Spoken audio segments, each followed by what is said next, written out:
I had said several times that it was a bad decision for Bloomberg to stay out of the debates and sit there and wait until Super Tuesday. I mean, honestly, when you look at it, even from the beginning, he shouldn't have even been qualified for this debate at all. Anyways, he shouldn't have been qualified at all. The only reason he qualified is because the DNC changed the rules after a year. For a year, the DNC had said, well, we can't change the rules because we need to make it equal and even for everybody involved. And then along comes Bloomberg, slaps $300,000 on the DNC, spreads another $100 million around people at the DNC, and next thing you know, they're changing the rules, and somehow he's now qualified. Well, his debate last night was absolutely 100% abysmal. Let's read this.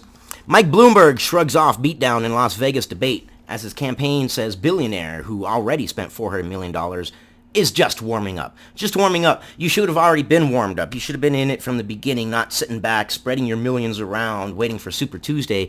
Because even if you're not trying to buy the election, it looks like you're trying to buy the election with all the money that you're spending behind the scenes. You should have already been warmed up, Mike. I'm sorry, man.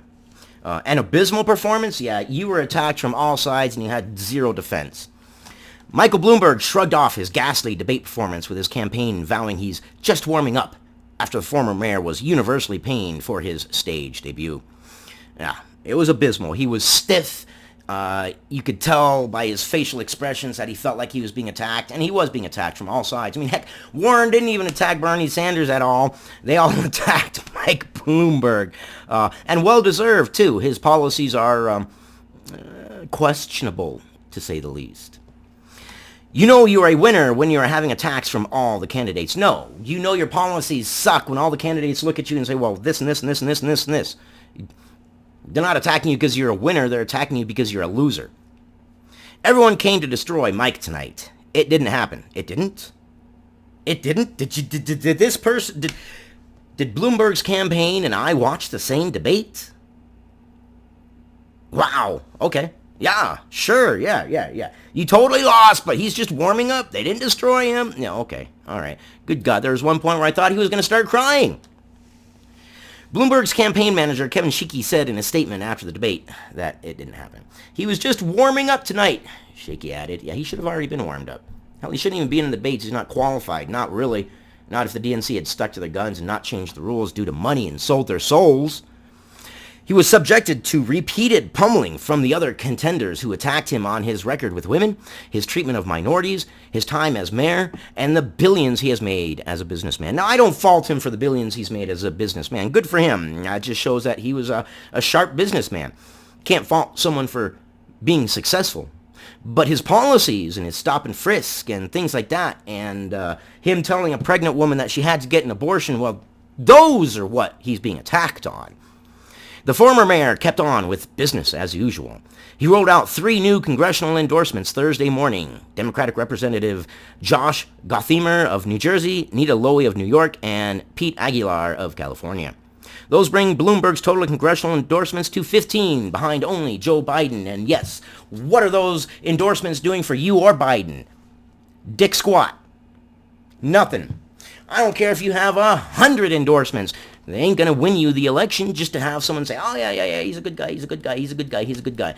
No. Your policies are out there. People know about them. The visuals are horrible. You're sitting on the sidelines like some rich money bags, sitting there waiting to buy the election. That's the visuals that we're seeing, The DNC changed the rules to get him in. The visuals look horrible. Whether they are in reality or not, they look horrible.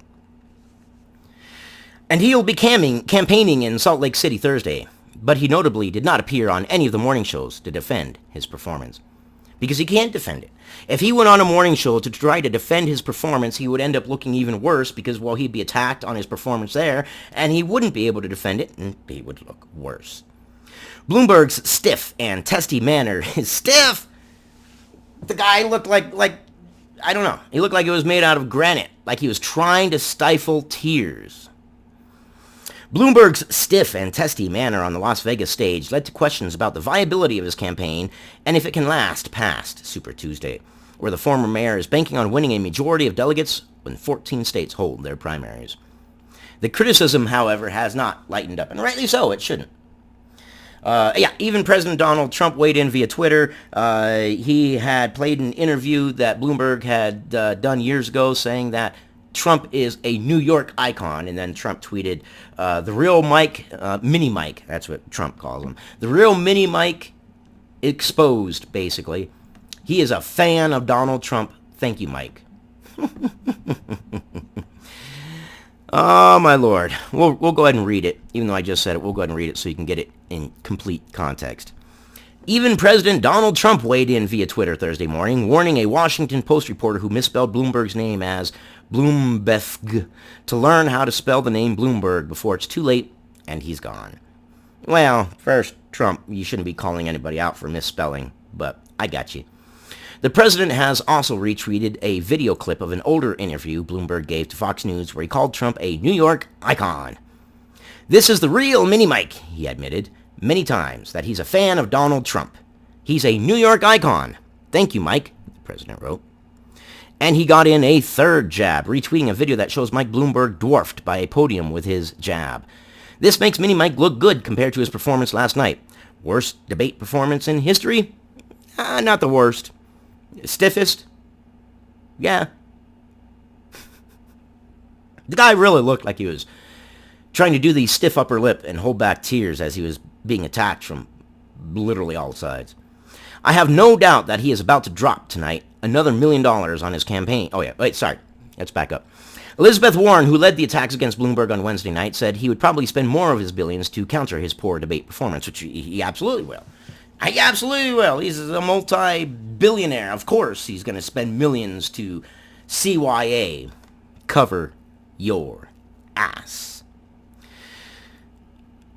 Bloomberg, who is worth $64 billion, has dropped $124 million in advertising across the 14 Super Tuesday states alone. The Massachusetts senator also said he went against Bloomberg so aggressively so voters could see exactly who that man is. He's a businessman, for sure. His strategy is quite questionable. But as a businessman, he is used to being able to take his money and throw it around and get his way, and that's what he believes is going to happen here. But what he fails to realize is that, well, in this information age, we're not just looking at commercials and Mike Bloomberg has done this awesome thing, and a bunch of women on a commercial. Mike Bloomberg is my hero because he loves women. Okay, but we can really do the debate and say Mike Bloomberg loves women, but yet he forces tells a pregnant woman under his employ that she has to get an abortion? It's okay. Okay. What? I thought it was important for everybody to see exactly who that man is, she told reporters after the debate. This is a man who has evidently harassed women, discriminated against women, and then covered it up with non-disclosure agreements. And she added the former, put your money in, but take your ego off the stage.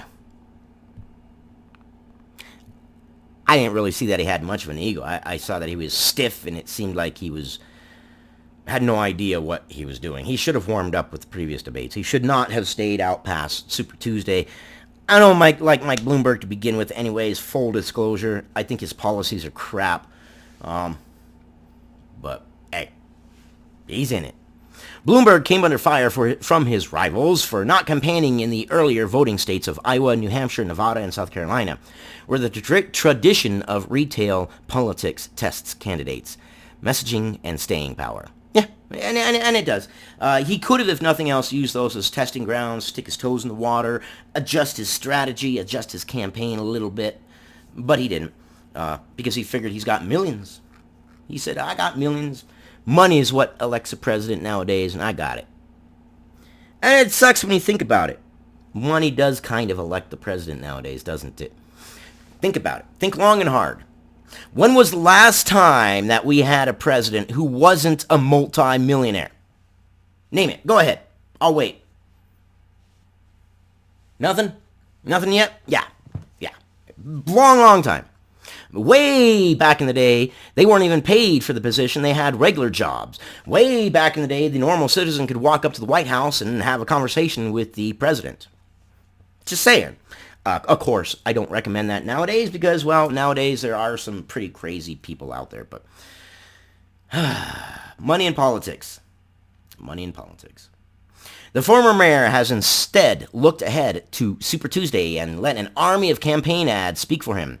Bloomberg has spent $400 million on television, radio, and online ads, and quite a bit of money buying professional memers. The meme wars. Are memes the future of presidential elections? Whoever has the best memes win. Hey, you know what? I would trade off whoever has the best memes to be president for whoever has the most money to be president any day. I don't think he was coached hard enough. Andrew Yang, who dropped out of the presidential race after poor showing in New Hampshire primary, told CNN of Bloomberg. He was clearly instructed to keep his cool no matter what, but that ended up presenting as lethargic and uninterested. Yeah. He just kind of stood there and stiff and like a robot. Like, I don't know. I almost, thinking back on it, it almost was like he was wearing an earpiece and he was sitting there. He's waiting for someone to tell him what to say. I just don't know. I don't know. And Tom Steyer, who is running for the Democratic nomination but did not qualify for the Las Vegas debate stage, got in a shot at Bloomberg's past as a Republican. One lesson from tonight. Looks like Mike Bloomberg might be running in the wrong primary, he tweeted. Yeah. All the Democrats are secret Republicans at this point. The Democrats are just shooting themselves in the foot. Anyways, this video has gotten quite long. I appreciate your time. Mike Bloomberg, his performance was abysmal. I agree. I don't see him getting past Super Tuesday. I just don't. He's too stiff. He doesn't have the good answers. He's got too much of a past. Everybody's attacking him too much. The visuals are horrible. He stayed out of the debates. He's all of a sudden come in with his money swinging. And it looks bad anyways, and I don't see it. I don't care how many endorsements he gets. 100 endorsements, who cares? So what? So these people are saying you're a good guy. Well, your records say otherwise. Your attitude and your performance, that's not how I want my president to perform on the world stage. But give me your thoughts and your opinions. Do you think Mike Bloomberg would make a good president? Do you think he will get past Super Tuesday? Do you think him spreading his money around is no big deal, or do you think him spreading his money around is a big deal? I mean, buying an election. For years and years and years and years, for many presidents, that's been kind of what it seems like it's been. The one with the most money wins. But those are my thoughts and my opinions. I'm looking for your thoughts and your opinions, and change my mind if you think different than me. I love you guys, and I'll see you on the next one.